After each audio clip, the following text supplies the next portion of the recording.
January 17, 1945. A brittle winter sun barely rises over the snow-streaked fields of northern France. Mud clings to boots and uniforms alike, frozen slush cracking underfoot. In the distance, the faint echo of artillery rumbles like a restless ghost. Inside a long, barbed wire enclosure, German soldiers huddle together, their faces pale, weary, uncertain. The bitter wind cuts through thin coats. They had expected contempt, shouting, or worse. Instead, they are met with something they cannot comprehend. American guards move among them quietly, offering blankets, medical care, and hot soup, simple gestures, but ones that ripple through the prisoners like warmth through ice. The men glance at one another, disbelief in their eyes. One writes quickly in a worn notebook, unsure whether to record gratitude or suspicion. Here, in the heart of defeat, humanity has not abandoned them. The war outside rages still, but inside the camp, a strange calm persists. Respect, civility, and careful order replace the fear they have been taught to expect. In this frozen enclosure, the story of war's humanity begins, one that would surprise even those who had been raised on the brutality of battle. By January 1945, the war in Europe had entered its final, brutal chapters. The Allies had stormed across France following D-Day, pushing the German army back in a relentless tide. Cities lay in rubble, railway lines were shattered, and winter's chill made every movement a battle against the elements as much as against the enemy. German troops, already stretched thin by years of combat on multiple fronts, faced crushing shortages of food, fuel, and morale. Many had been conscripted late in the war, teenagers and elderly men thrown into a fight they neither understood nor wished to be part of. Amid this chaos, tens of thousands of German soldiers were being captured by advancing Allied forces. Across northern France, Belgium, and the Rhineland, temporary POW compounds often hastily constructed from barbed wire, tents, and wooden huts sprang up to hold these soldiers. The Americans, operating under the Geneva Convention of 1929, were bound to provide humane treatment, adequate food, medical care, shelter, and protection from violence. These obligations were not mere suggestions. They were strict orders reinforced by field manuals and direct instructions from high command. For many German prisoners, the rules of engagement they encountered were almost incomprehensible. News of how Allied soldiers had treated captured Germans had spread through whispered rumors and propaganda, but the reality was different. Guards walked among them without weapons drawn, checked on their health, and enforced rules that protected their dignity. The prisoners' disbelief was compounded by years of indoctrination in Nazi Germany, where enemy combatants were often depicted as subhuman, deserving of contempt and humiliation. The camps themselves were meticulously organized. Tents and barracks were arranged in neat rows, and sanitation, while rudimentary, was rigorously maintained. Each prisoner was registered, counted, and issued a small ration card. Medical personnel worked tirelessly to prevent the spread of disease, tending to frostbite, dysentery, and wounds from recent battles. Even the harsh winter did not excuse lapses. Americans made every effort to ensure that no prisoner suffered neglect. The American soldiers staffing these camps came from a mixture of backgrounds. Some had been in combat for months, hardened by the front lines. Others were fresh from training, idealistic yet practical. They understood that the humane treatment of POWs was not only a moral obligation but a strategic one. Soldiers who were treated with respect were less likely to resist, more likely to comply with camp regulations, and sometimes provided intelligence that could save lives on both sides. For the German prisoners, the early days in these camps were a mixture of relief, suspicion, and tentative curiosity. Many had endured the desperation of collapsing fronts, the bitter cold, and the unyielding threat of death. Now they found themselves under the gaze of men who offered warmth, food, and even conversation. Letters and diaries from this period capture this complex mixture of emotions: awe, disbelief, and slowly, a grudging respect.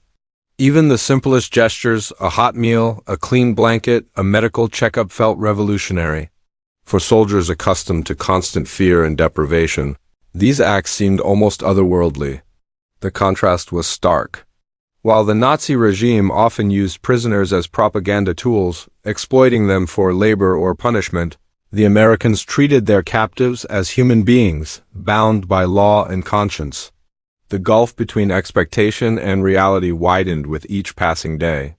This context, the collapse of German morale, the structure of American POW operations, and the surprising adherence to Geneva Convention standards set the stage for what would become an extraordinary chapter in wartime history.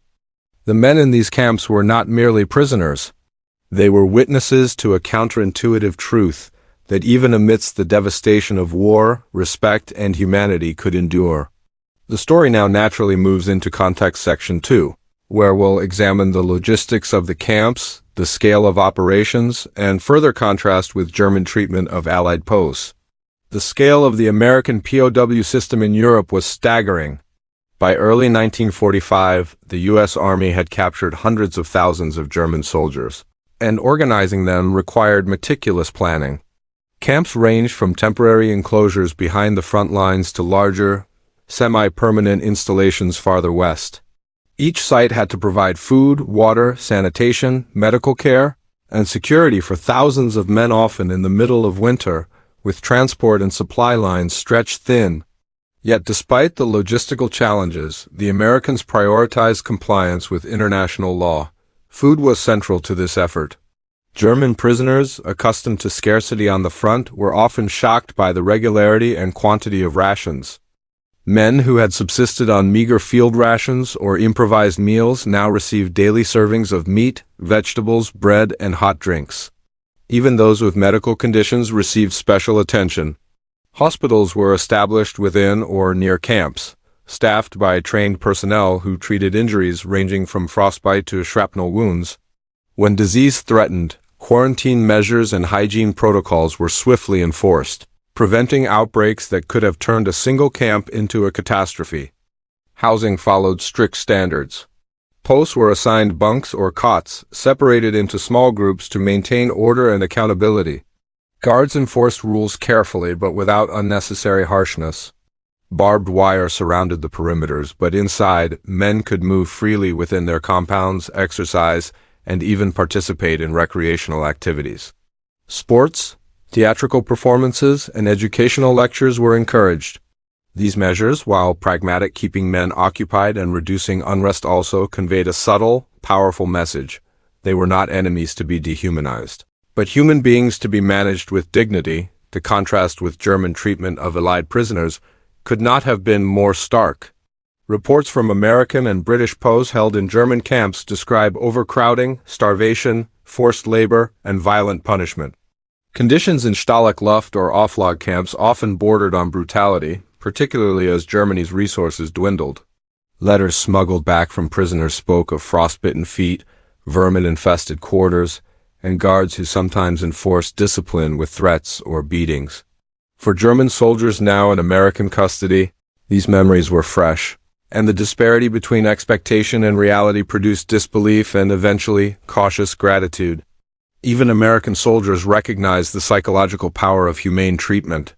Commanders understood that compliant, reasonably comfortable prisoners were easier to manage, less likely to attempt escape, and sometimes cooperative in intelligence matters. Training emphasized respect, adherence to the Geneva Convention, and careful documentation of prisoners' needs. Violations were rare, and when they occurred, they were swiftly corrected. Soldiers reported that German posts began to respond not with fear, but with quiet cooperation, some even forming tentative friendships with their captors. This human-centered approach extended to labor as well. Many prisoners were assigned to work details clearing debris, rebuilding roads, or assisting in logistical operations, but conditions were controlled, hours were limited, and compensation, in the form of additional food or privileges, was often provided. Men who had expected brutal exploitation found themselves treated fairly. For the German soldiers, the human experience of being a prisoner under American care was unlike anything they had imagined. Years of indoctrination had taught them that surrender meant shame, humiliation, and possibly death. Many arrived at the camps expecting jeers, abuse, or outright violence. Instead, they found warmth, food, and quiet efficiency. Letters smuggled from the camps describe soldiers astonished at receiving blankets, clean clothing, and hot meals, sometimes even before being fully processed. One soldier wrote in his diary, "We had feared the Americans as monsters. Yet here they walked among us, offering bread and tea, speaking without anger, smiling without scorn." The small gestures mattered immensely. A simple cup of coffee could spark a conversation. An extra blanket might ease the frostbite gnawing at fingers and toes. Recreational activities, soccer matches, theatrical plays, or informal chess games offered a temporary reprieve from the anxiety of captivity. These moments were not indulgences. They were lifelines, a subtle affirmation of dignity. For many prisoners, these experiences shattered ingrained beliefs about the enemy and planted seeds of respect, or at the very least cautious trust.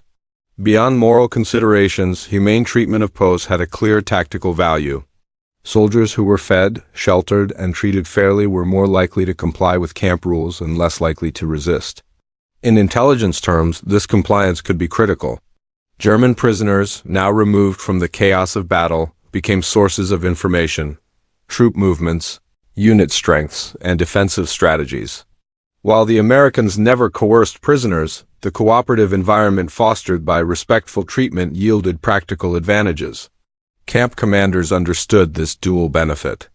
Upholding the Geneva Convention was not only an ethical mandate but a strategic tool.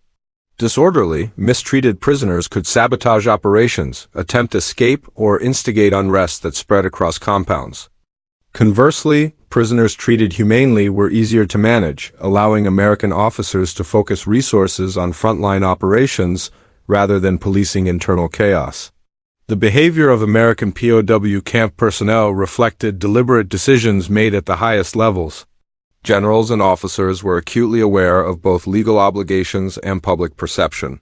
Orders emphasized compliance with international law and stressed the importance of maintaining discipline tempered by respect. Officers trained in camp management instructed guards on how to interact with prisoners, emphasizing courtesy, fairness, and consistency. This leadership created a culture where humane treatment was expected and enforced. Soldiers knew that violations, harsh treatment, neglect, or abuse would not be tolerated. The presence of attentive officers ensured that protocols were followed, from registration to medical care to recreational planning. The chain of command reinforced the principle that discipline did not require cruelty. Control could coexist with civility. German posts, witnessing this structured, respectful approach, were struck by the contrast with the authoritarian, often brutal hierarchy they had left behind. These three angles, the human, tactical, and leadership perspectives, reveal why American POW camps functioned as they did. They also hint at the deeper psychological impacts on both captors and captives. The story, however, is not complete without examining the technological and logistical innovations that made such humane treatment possible. The humane treatment of German prisoners was made possible not just by moral resolve, but by careful planning, supply management, and logistical innovation. Supplying tens of thousands of men in the middle of a winter campaign was no small feat. Trucks, trains, and temporary storage depots had to coordinate rations, clothing, medical supplies, and fuel to multiple camps, often in regions still scarred by battle. Engineers laid improvised roads and bridges to ensure deliveries, while quartermasters meticulously tracked inventories to prevent shortages. Food preparation alone required precision. Each camp maintained kitchens capable of producing thousands of meals daily, calibrated to meet the nutritional needs of men who had endured months of deprivation. Medical teams relied on supply chains to provide bandages, medicines, and surgical instruments. Even recreational equipment, balls, musical instruments, books was part of a carefully managed effort to maintain morale. The logistics of this scale were unprecedented, and any lapse could have undermined both the physical health of the prisoners and the credibility of American authority. For German prisoners, the contrast between expectation and reality carried profound moral implications. Many had been steeped in Nazi propaganda, taught that surrender signified weakness and that Allied soldiers were merciless. When confronted with American civility, the dissonance was immediate and intense. Some initially suspected a trap, fearing kindness might mask cruelty. But over time, repeated experiences, warm meals, medical attention, fair treatment during work details, forced them to reevaluate long-held beliefs, This moral tension extended beyond the camps. Letters and post-war interviews reveal prisoners struggling to reconcile their respect for their captors with the indoctrinated notions of honor and loyalty ingrained by the German military. Some questioned their own ideology, recognizing that humanity could exist even amid total war. These reflections were not abstract. They shaped post-war attitudes and, in some cases, inspired reconciliation between former enemies. The psychological effects of this humane treatment were profound, both for prisoners and their American guards. For German soldiers, predictable routines, adequate sustenance, and respectful interactions reduced fear and anxiety, fostering compliance and cooperation.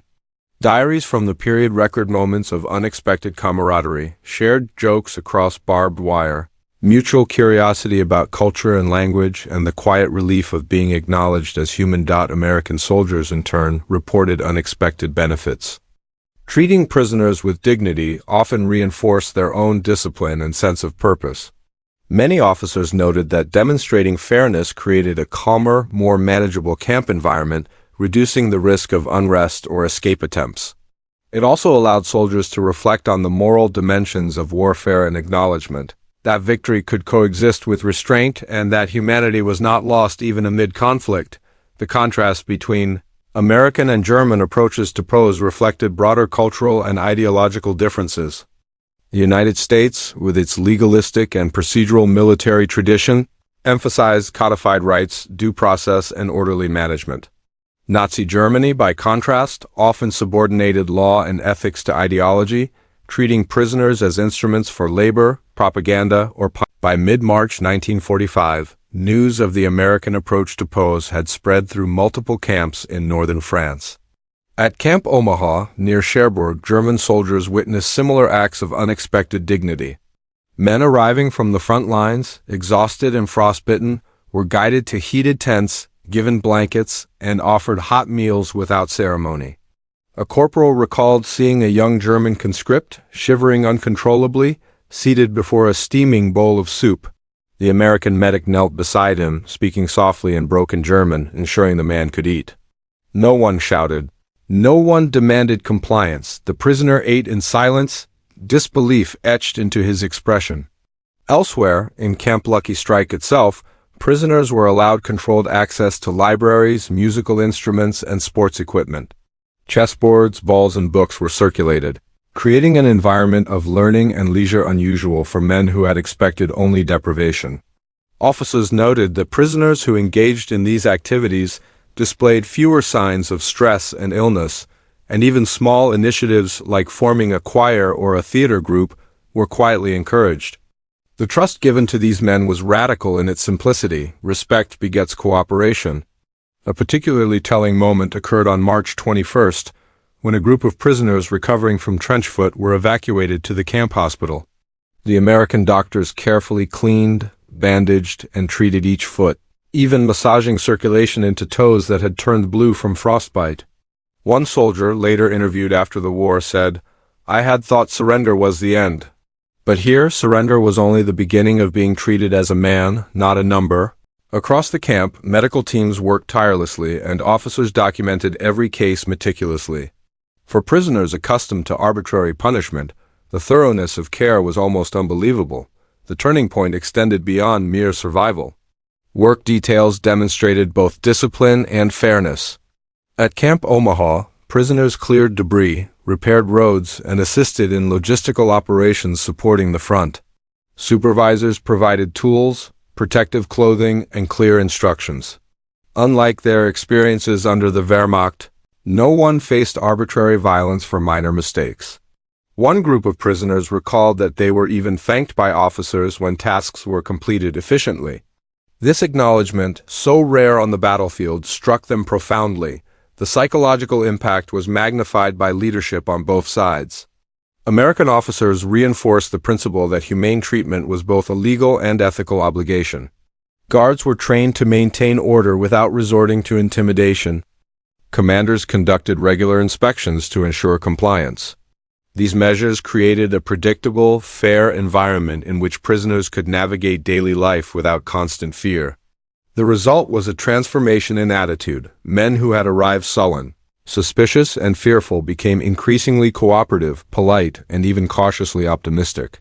By April 1945, as Allied forces closed in on the Rhine, the cumulative effect of these practices became clear. Prisoners were physically healthier, mentally steadier, and more responsive to instructions than in many German-run camps. Letters written to family and friends revealed amazement and grudging admiration. One soldier described the Americans as strange warriors who do not hate us for our uniform but respect us for our lives. Across multiple camps, the shared experience of humane treatment fostered a subtle, collective acknowledgement that victory could coexist with respect, and that even enemies could act with decency. This climax, the realization that defeat did not mean degradation, would define the prisoners' memories and their post-war reflections. It was the intersection of small gestures and deliberate policy, of daily routine and overarching principle, that left the deepest imprint.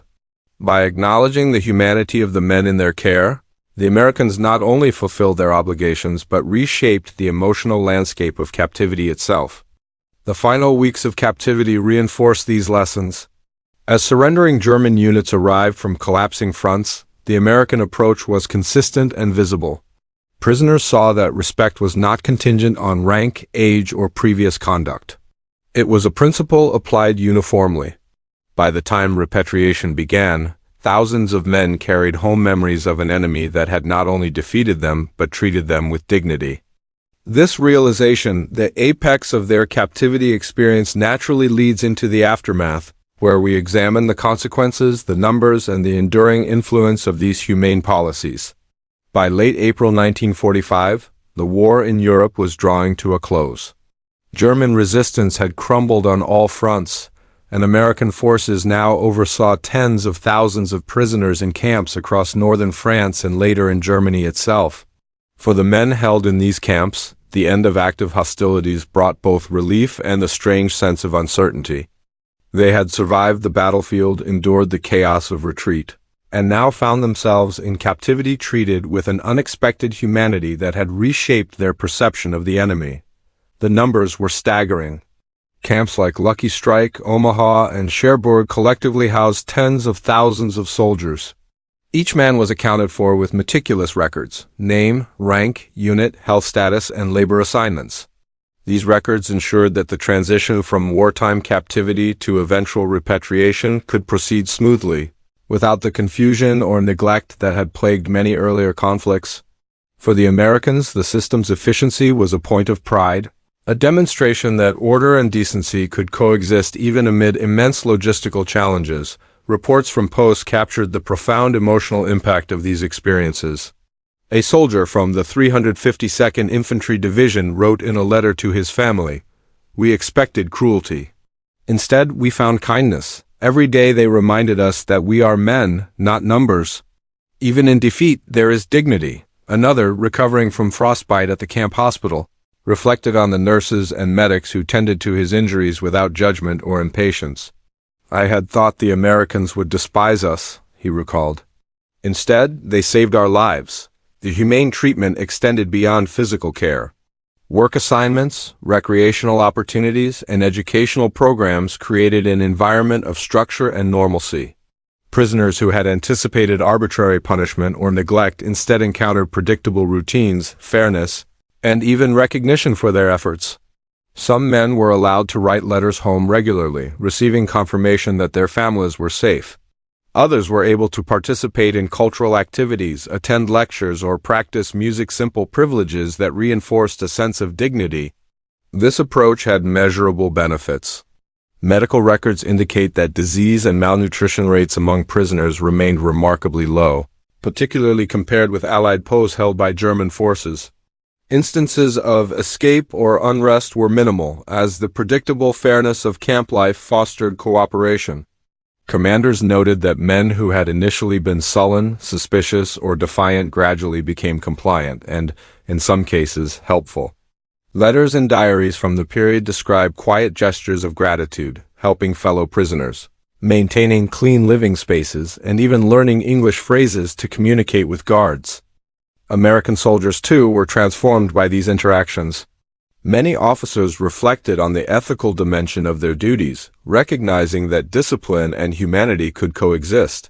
The careful adherence to Geneva Convention standards was not only a moral obligation but a practical lesson in leadership and psychological management. For young soldiers fresh from combat, witnessing the trust and cooperation that humane treatment produced reinforced the values their country claimed to uphold. The stage was now set for repatriation. As German prisoners prepared to return home, they carried with them memories that would endure long after the war ended. The combination of logistical efficiency, medical care, fair work assignments, and consistent respect had left a lasting impression, reshaping attitudes about the enemy, about surrender, and about what it meant to survive a war with dignity intact.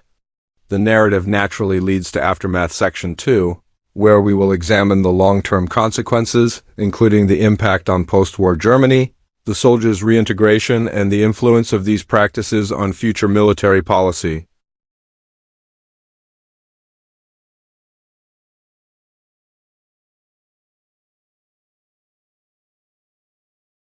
As spring turned to early summer 1945, the repatriation of German prisoners accelerated. Thousands were transported by rail and ship back to a shattered Germany, their journey marked by a quiet dignity that contrasted sharply with the chaos they had fled. Guards maintained order, issued final rations, and ensured that medical needs were met, practices that emphasized continuity and care even in the final stages of captivity. Many prisoners later recalled that the respect shown during repatriation was as surprising as the treatment they had received in the camps. The long-term impact on the prisoners themselves was profound. Men who had arrived with suspicion and fear left with a nuanced understanding of the enemy. Letters, memoirs, and interviews collected in the decades after the war reveal recurring themes: astonishment, gratitude, and a lasting recognition that humane treatment could coexist with military victory. One former soldier reflected, "I had expected hatred, contempt, perhaps even revenge. Instead, I found men who followed their orders, yes, but with decency and respect." These experiences shaped attitudes toward reconciliation, helping to foster the post-war rebuilding of German society and influencing the personal outlooks of countless veterans. The impact extended beyond individual experiences to influence military and political thinking. The success of the American POW system reinforced the value of Geneva Convention compliance, demonstrating that humane treatment was both morally defensible and operationally effective. Reports circulated among Allied commands and the newly forming United Nations emphasized that well-managed camps reduced unrest, improved intelligence, and minimized casualties. In this way, the lessons of 1944-1945 informed international norms for decades to come. Reactions in Germany were mixed. While many posts spoke of admiration for the Americans, some peers remained skeptical, influenced by lingering Nazi propaganda that portrayed Allied forces as cruel oppressors. Yet the cumulative effect of thousands of prisoners recounting consistent experiences could not be ignored. Testimonies highlighted the stark contrast between their treatment and the harsh conditions suffered by Allied posts in Germany, challenging narratives of moral equivalence and exposing cracks in the ideological certainty that had governed much of the war. For American soldiers and officers, the aftermath offered both satisfaction and reflection. Those responsible for the camps often returned to civilian life or redeployment with an acute awareness that victory did not require brutality. The discipline and organizational skill necessary to care for vast numbers of prisoners while maintaining humane standards reinforced lessons in leadership, ethics, and the practical benefits of respect in warfare. Many officers later cited their POW experiences as formative, shaping the way they approached both combat and peacetime operations. By mid-1945, as Europe began the slow process of recovery, the legacy of the American POW camps was clear. Tens of thousands of German soldiers had survived the war with their dignity largely intact. The humane treatment they experienced created a shared narrative of respect across former lines of conflict, influencing post-war reconciliation efforts and shaping the ethos of military operations in subsequent decades. The story of these camps is not one of heroism in battle or tactical brilliance alone, but of deliberate moral choice, a commitment to treat the defeated with humanity. Even when triumph allowed another path, the consequence of these policies extends beyond immediate survival. It reaches into history, shaping perceptions of what warfare can be and what it need not become. And from this wide, measured lens, the story naturally moves into reflection, where the lessons of respect, dignity, and ethical warfare are distilled into a final, calm meditation. The story of German prisoners in American camps is a quiet testament to the enduring power of humanity amidst the horrors of war. In a conflict defined by destruction, fear, and brutality, the Americans' deliberate choice to treat the defeated with respect created moments that resonated far beyond the immediate circumstances. It was a demonstration that moral courage is not measured only on the battlefield, but also in how one treats those who have no power, no leverage, and no recourse. For the prisoners themselves, these experiences reshaped understanding of the enemy and, in many cases, of themselves. Men who had expected contempt found compassion. Soldiers who had prepared for humiliation encountered dignity.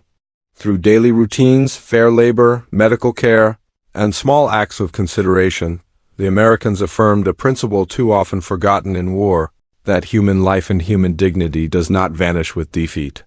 Letters, diaries, and later testimonies consistently reflected awe, gratitude, and a complex mixture of relief and disbelief. The impact extended beyond individual memory. By maintaining the highest standards of care, the Americans created an operational model in which legality, ethics, and strategy reinforced one another. Cooperation replaced defiance, compliance replaced chaos. The camps demonstrated that humane treatment was not only morally right but also practically effective, shaping post-war policies, influencing international conventions, and leaving a legacy of measured, disciplined professionalism that would echo in military doctrine for decades. Yet the deepest lesson lies not in strategy or logistics but in perspective. War often reduces men to statistics, to instruments of national objectives, to enemies defined by ideology. Here, in the snowy camps of northern France, prisoners discovered a different reality, that even in the midst of global conflict, respect, patience, and compassion could survive. It is a reminder that humanity is not merely an ideal. It is a choice enacted moment by moment, even in the darkest chapters of history. The men who walked out of these camps carried more than freedom, they carried the memory of being recognized as human. And in that recognition, the story of war found its most enduring echo, that even among enemies, dignity matters and respect can transcend defeat.